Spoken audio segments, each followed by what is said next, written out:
Digelar di ruang Dulohupa kantor Gubernur Gorontalo, pemerintah provinsi menggelar rapat koordinasi tim pengendali inflasi daerah.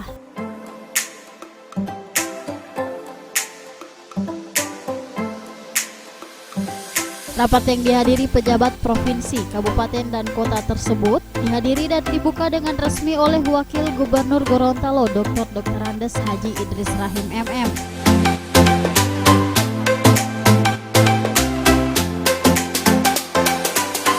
Adapun dalam rapat ini disebutkan bahwa Bank Indonesia Perwakilan Gorontalo mencatat tingkat inflasi di Provinsi Gorontalo pada bulan Juni 2019 sebesar 0,30%. Angka itu menurun dibanding dengan inflasi Mei 2019 sebesar 1,60% month to month.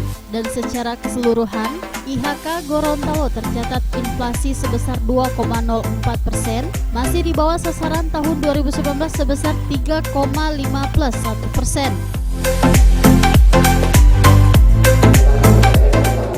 Ini 2018 yang kemarin itu kita masih di bawah daripada inflasi yang masih lebih bagus dari tingkat nasional. Ya.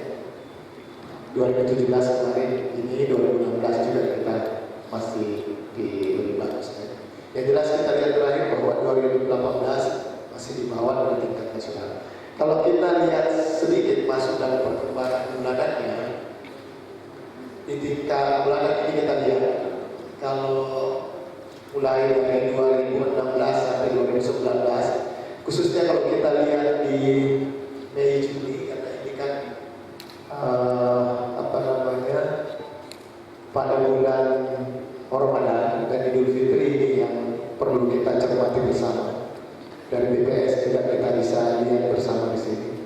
Di sini memang terjadi inflasi yang cukup tinggi di bulan-bulan Mei.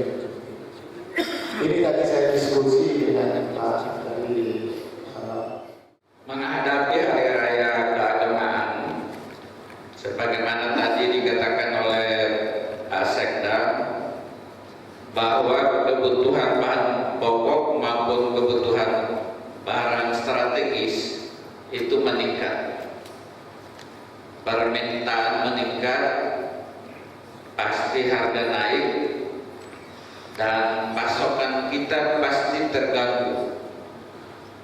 Inflasi juga pasti meningkat, dan ini menjadi tugas daripada tim pengendali inflasi daerah dalam menjaga dan mengendalikan harga. Inflasi itu adalah harga bahan pokok maupun harga bahan strategis itu meningkat dibandingkan dengan pendapatan kita. Misalnya pendapatan kita hanya 100, kemudian inflasinya atau harga bahan pokok dan strategis itu 150. Jadi kita tidak punya daya beli. Rapat yang dihadiri tim lintas instansi seperti Kantor Bank Indonesia Perwakilan Gorontalo dan Badan Pusat Statistik tersebut melahirkan beberapa rekomendasi, yakni menjaga stabilitas harga melalui ketersediaan pasokan dan distribusi yang lancar, memperkuat produksi di tingkat petani, pengelolaan cadangan pangan pemerintah, serta mendorong kerjasama perdagangan antar daerah.